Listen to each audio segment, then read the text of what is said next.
ಇನ್ನು ವರಮಹಾಲಕ್ಷ್ಮಿ ಈ ಬಾರಿ 21ನೇ ತಾರೀಕು ಶುಕ್ರವಾರ ಬಂದಿದೆ. ಹಾಗಾಗಿ ಕೇಳ್ತಾ ಇದ್ದೀನಿ ಗುರುಜಿ, ವರಮಹಾಲಕ್ಷ್ಮಿ ಅಂತಂದ್ರೆ ಇದೇ 21ನೇ ತಾರೀಕೆ ಆಚರಿಸ್ಬೇಕಾ ಅಥವಾ ಯಾವ ಶುಕ್ರವಾರಗಳಲ್ಲಾದ್ರೂ ಆಚರಿಸುವಂತಹ ಅವಕಾಶ ಇದೆಯಾ? ಬಹಳ ಜನ ಒಂದಷ್ಟು ಈ ವರ್ಷದಲ್ಲಿ ಗೊಂದಲಗಳು ಇಟ್ಕೊಂಡಿರುವಂಥದ್ದು, ಈ ಶುಕ್ರವಾರ ಬರುತ್ತಾ ಅಥವಾ ಇನ್ಯಾವಾಗ ಬರುತ್ತೆ ಅನ್ನುವಂಥದ್ದು, ಈ ಶುಕ್ರವಾರನ ಬರೋ ಶುಕ್ರವಾರ, ಈ ಥರದ್ದು ಒಂದಷ್ಟು ಗೊಂದಲಗಳು ಇದ್ದಾವೆ.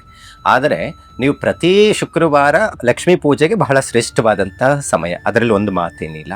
ಆದರೆ ಒಂದು ವರ್ಷಗಳಲ್ಲಿ ನಿರ್ದಿಷ್ಟವಾದಂಥ ಸಮಯಗಳು, ಮಾಸಗಳು ಅಂತ ಇರುತ್ತೆ.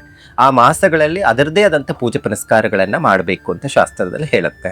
ನಾವು ಒಂದಷ್ಟು ಪುರಾಣಗಳ ಅತ್ತ ಹೋದಾಗ ಒಂದಷ್ಟು ಈ ಹಿಂದೆ ಪುರಾಣಗಳಲ್ಲಿ ನಡೆದಿರುವಂಥ ಘಟನೆಗಳು ಆಗಬಹುದು, ಅಥವಾ ಒಂದಷ್ಟು ವರಗಳನ್ನು ಕೊಟ್ಟಿರುವಂಥದ್ದು, ಫಲಗಳನ್ನು ತೆಗೆದುಕೊಂಡಿರುವಂಥದ್ದು, ಇವೆಲ್ಲವನ್ನು ಗಮನಿಸಿದಾಗ ಇದೇ ಶ್ರಾವಣ ಮಾಸದಲ್ಲಿ ಸಾಕ್ಷಾತ್ ಮಹಾಲಕ್ಷ್ಮಿ ಕ್ಷೀರ ಸಮುದ್ರದಲ್ಲಿ ಉದ್ಭವ ಆಗಿರುವಂತಹ ಆಕೆ ಅನ್ನುವಂಥದ್ದಿದೆ. ಒಂದಷ್ಟು ಪುರಾಣಗಳಲ್ಲಿ ನೋಡಿದಾಗ ಶ್ರೀನಿವಾಸನ ಮದುವೆಯನ್ನು ಮಾಡಿಕೊಂಡಿರುವಂಥ ದಿನ ಅಂತ ಹೇಳುತ್ತೆ. ಮತ್ತು ಒಂದಷ್ಟು ಪುರಾಣಗಳಲ್ಲಿ ಅದರದೇ ಆದಂಥ ಕಥೆಗಳಲ್ಲಿ ನಾವು ನೋಡಿದಾಗ ಸಾಕ್ಷಾತ್ ಮಹಾಲಕ್ಷ್ಮಿ ಕೋರಿದ ಇಷ್ಟಾರ್ಥಗಳನ್ನು, ಕಲಿಯುಗದಲ್ಲಿ ಕಷ್ಟಗಳನ್ನು ಹೋಗಲಾಡಿಸಿರುವಂತಹದ್ದು, ಒಂದಷ್ಟು ಹಿಂದೆ ನಡೆದಂತಹದ್ದು ಫಲಗಳನ್ನು ಕೊಟ್ಟಿರುವಂಥದ್ದು, ಹೆಚ್ಚು ಫಲ ಕೊಡ್ತಾ ಇರುವಂಥದ್ದು ಶ್ರಾವಣ ಮಾಸದಲ್ಲಿ ಲಕ್ಷ್ಮಿ ಆರಾಧನೆ ಮಾಡೋದು ಬಹಳ ಶ್ರೇಷ್ಠ ಅಂತ ಹೇಳುತ್ತೆ.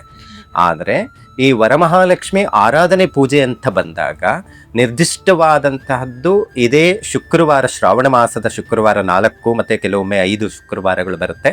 ಅದರಲ್ಲಿ ಬರುವಂಥ ಶುಕ್ರವಾರದಲ್ಲಿ ಈ ಕೆಲವು ನವದುರ್ಗಿಗಳ ಅನುಗ್ರಹ ಮತ್ತು ಒಂದಷ್ಟು ನಿರ್ದಿಷ್ಟವಾದಂಥ ನಕ್ಷತ್ರದ ಆಧಾರದ ಮೇಲೆ, ಒಂದಷ್ಟು ಮಾಸಗಳ ಆಧಾರದ ಮೇಲೆ ವರಮಹಾಲಕ್ಷ್ಮಿ ಶ್ರಾವಣ ಮಾಸದಲ್ಲೇ ಮಾಡಬೇಕು ಅಂತ ಶಾಸ್ತ್ರದಲ್ಲಿ ಹೇಳುತ್ತೆ.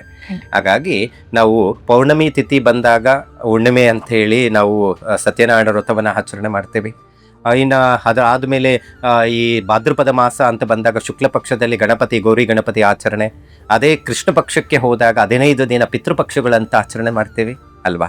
ಸೊ ಒಂದೊಂದು ಮಾಸಗಳಲ್ಲಿ, ಒಂದೊಂದು ಪಕ್ಷಗಳಲ್ಲಿ ನಿರ್ದಿಷ್ಟವಾದಂಥ ಫಲಗಳನ್ನು ಕೊಡುತ್ತೆ. 2ನೇ ಶುಕ್ರವಾರ, ಶುಕ್ಲ ಪಕ್ಷದ 2ನೇ ಶುಕ್ರವಾರ ಏನಿರುತ್ತೆ ವರಮಹಾಲಕ್ಷ್ಮಿಗೆ ಬಹಳ ಶ್ರೇಷ್ಠವಾದಂಥದ್ದು.